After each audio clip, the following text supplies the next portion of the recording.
And now for a look at Ukraine's rich Jewish heritage, then and now, brought to you by the Ukrainian Jewish Encounter based in Toronto, Ontario.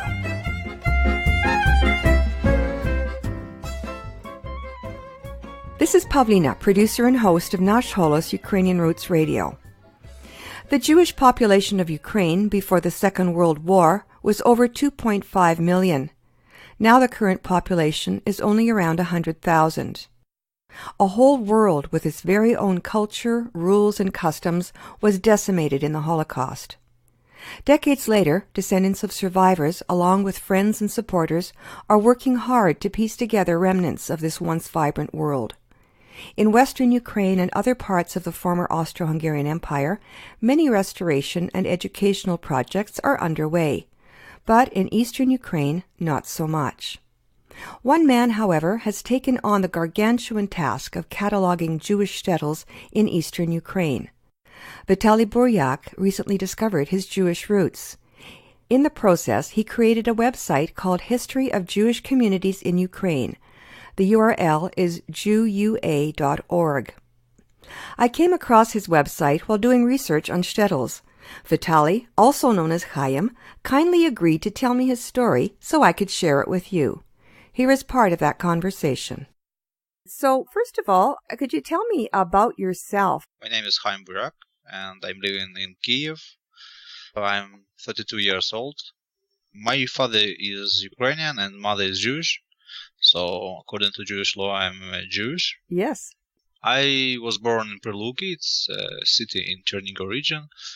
Studied the school in Nezhin, where my parents still live, and started my university in Kiev in 16 years ago. Mm-hmm. And for the last 16 years, I'm living in Kiev. Okay, and so what do you do there?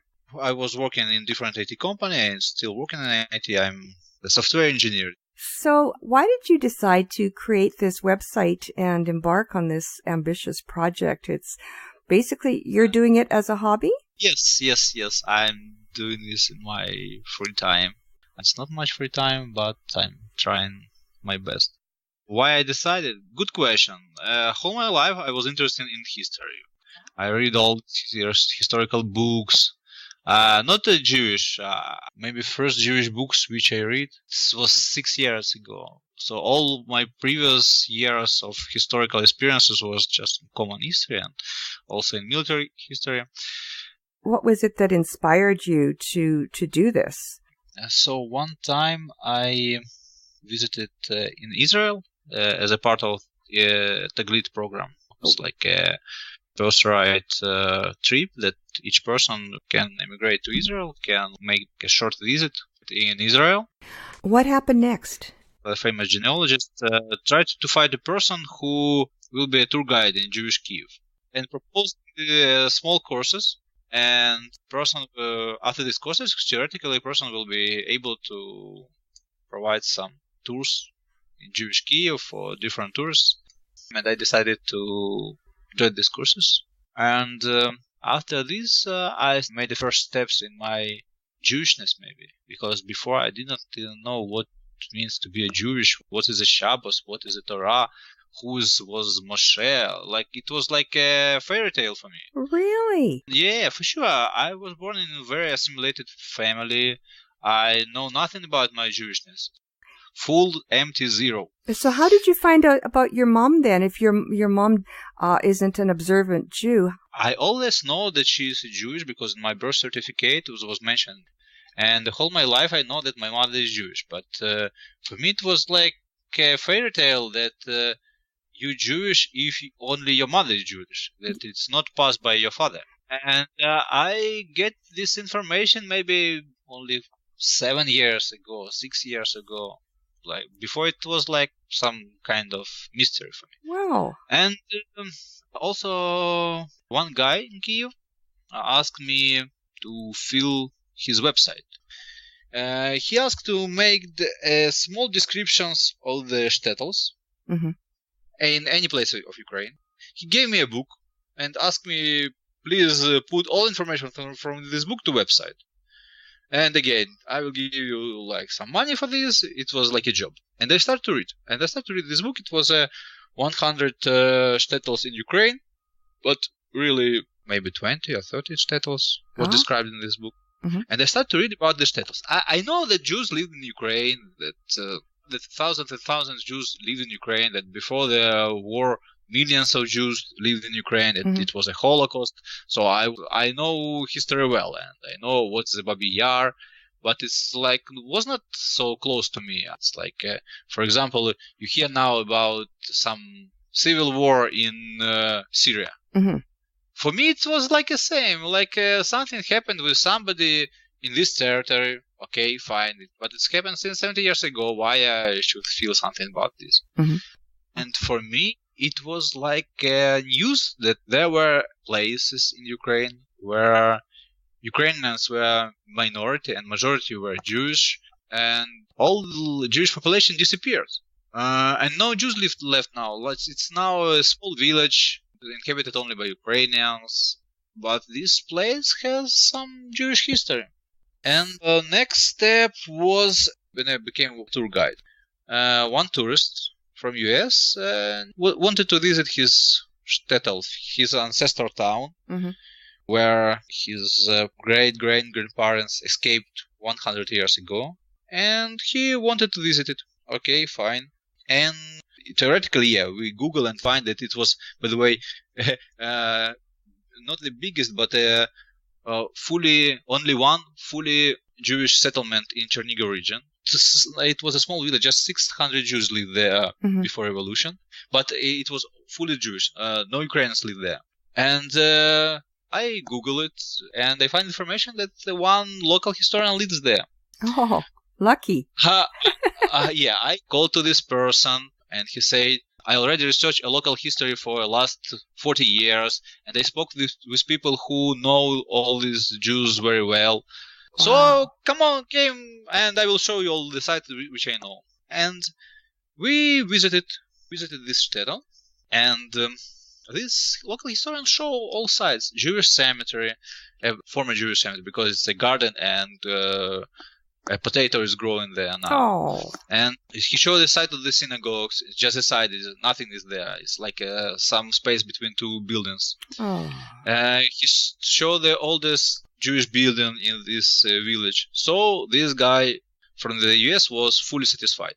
But for me, it was like a shock, because I did not even think that some villages in Ukraine have some history. Before, I read about this only in books.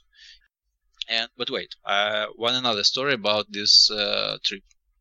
This lawyer from US wanted to visit two places. First one was this village, Dmitrovka.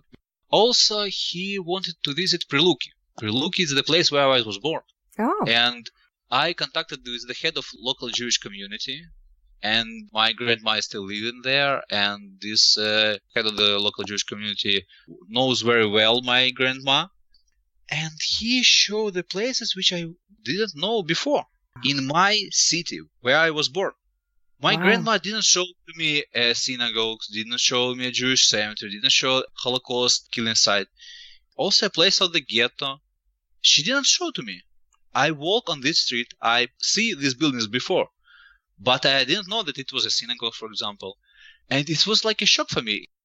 And so she didn't tell you anything about your Jewish heritage at all? I did not ask, and she did not tell. I know that my great-grandma was from the poor family, and she evacuated her family, all her sisters, and my great-grandpa and great-grandma, they all went to Kazakhstan. That's why they survived, and I was born. From Priluki ghetto escaped only around 10 people, and survived, I found 4 or 5 among 1,200 people. So it really was no chance to survive for Jews in Priluki during the Nazi occupation. Oh, wow. Wow. What does the word shtetl mean exactly? I mean, on your website, you have a quote there that says it's not exactly a town, not exactly a township. Good question. Shtetl is an Yiddish word which means a small settlement. Okay. Something middle between village and city. Because in that time, I mean, 18th, 19th century. Mm-hmm. Jews, they live in these Shtetls, very crowded. So usually the central street of the Shtetl is like a whole street of the buildings, close to another building, without gardens behind them, because the Jews didn't allow to have land. Also, Ukrainian lives in these Shtetls, but usually in the center live Jews, and in suburbs lived Ukrainians. Anyway, the place where majority were Jews, and it was not big. The whole population was less than 10,000, less than 5,000 people. And I created a list. I created a list of these settlements where more than 1,000 Jews lived. I created this list for each gubernia in Ukraine and get like a plan for my research. So the plan is very simple: to write at least small article for each place which is in my list. And also I'm trying to not lose time on Western Ukraine, because Western Ukraine, became a part of the Soviet Union only before World War II. And Jewish life stopped here only in 1941 during the Holocaust. In Western Ukraine. Yes, and for this period between the First World War and Second World War, many Jews immigrated to Israel, to Palestine, it was called before, in US, in Canada, in England, and they brought some photos, they brought some books, and wrote many memory books. And Western Ukraine is really investigated very well. So if, for example, you will start to Google about Zlochy, you will find tons of materials about Zlochy. But if you will try to Google about Dymyr is a village near the Kiev, 20 or 30 kilometers in the center of Ukraine, you will find, I think, only my article. I visited Dymyr 2 years ago. I find local historian. He showed me remains of the Jewish cemetery. He showed me a killing site.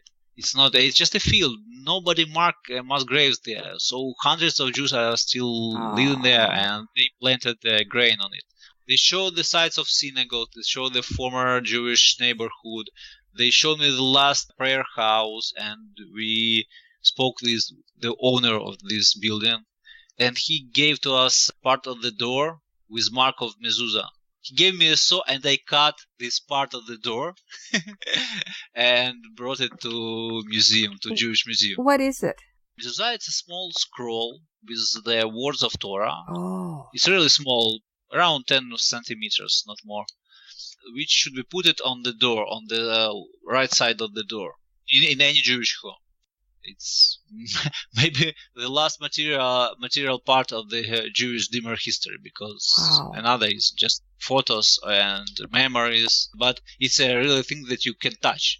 That's why you'll not find Western Ukraine regions on my website. I just trying to describe places which wasn't described before. Yeah, because there's a lot of work being done in Western Ukraine. But yeah, you're right. Eastern and Central Ukraine, I don't have much information. So look, if you will check a statistic of the Jewish population before the revolution, you will see that, for example, in Kiev gubernia lived more than 400,000 Jews. And in Chernigov gubernia lived around 40,000. So if you will move to the east, you will see that Jewish population decrease, because the Jews appear in Ukraine from Poland, and most Jewish places in Ukraine were Western Ukraine, Podolia, Volhynia, and partially Central Ukraine, and Eastern Ukraine didn't have much Jewish population. Okay, so what you're interested in is areas that are still undiscovered or under-researched, and people just haven't, there's no information about that. Sure. I only tried to search in the internet, and I see that some place really wasn't described. Like, for example, community in Rozhyshev. Rozhyshev is a center of the district in Kyiv region, not far from from the Kyiv, like maybe a half hour of the driving. Mm-hmm.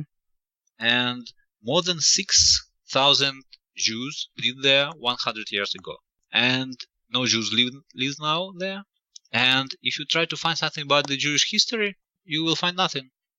Like, all this community just disappear, and that's all. No traces.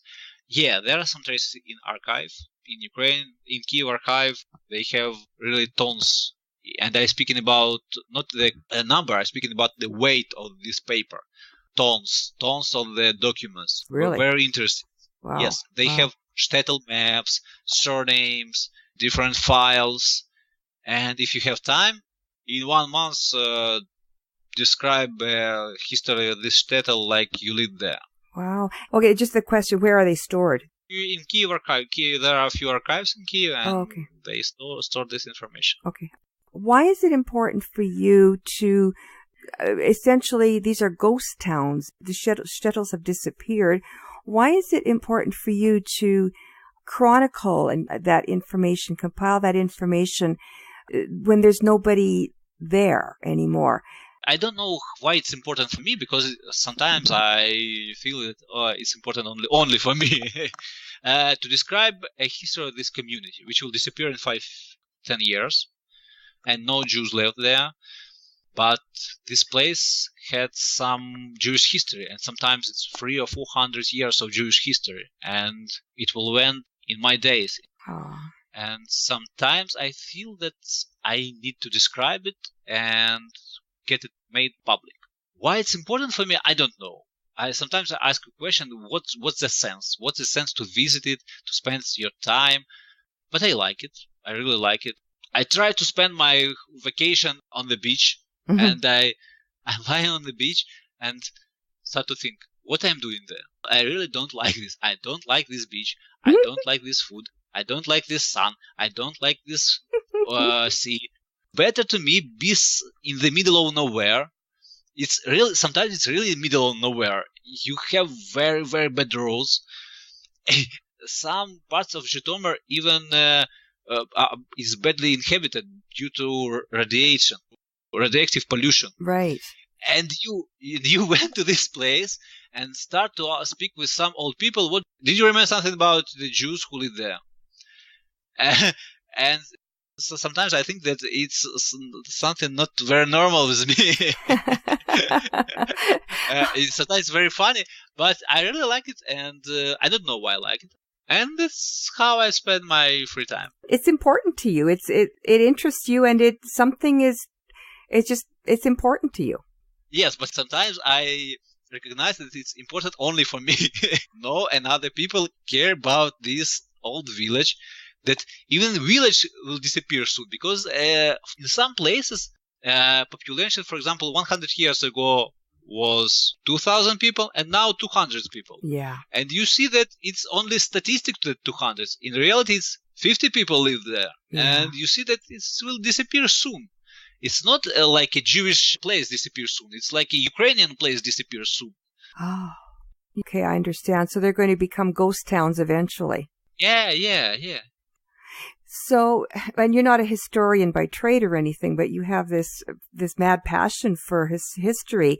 So that's wonderful. And you know what, it's lonely work what you're doing, but I don't think that it's frivolous. I don't think it's meaningless. Certainly, I think it has great value, and somebody will thank you for it. So what are you looking for help from the public?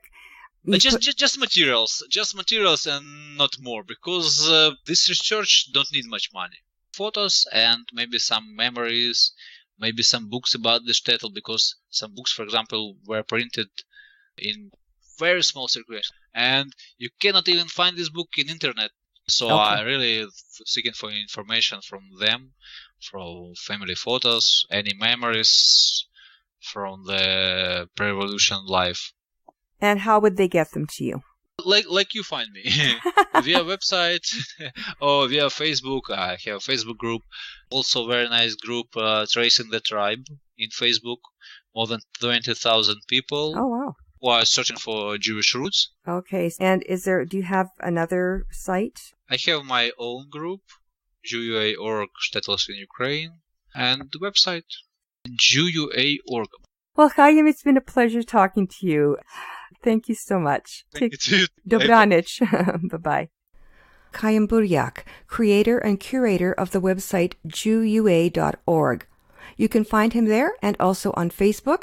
Just search for JewUA.org and also for Tracing the Tribe. This is Pavlina, producer and host of Nash Holos Ukrainian Roots Radio. I hope you enjoyed this episode of Ukrainian Jewish Heritage. Thanks for listening. Until next time, Shalom. Ukrainian Jewish Heritage is brought to you by the Ukrainian Jewish Encounter based in Toronto, Ontario. To find out more about their work, visit their website and follow them on Facebook and Twitter. Transcripts and audio files of this and earlier broadcasts of Ukrainian Jewish Heritage are available at their website, ukrainianjewishencounter.org, as well as at the Nash Holos website, www.nashholos.com.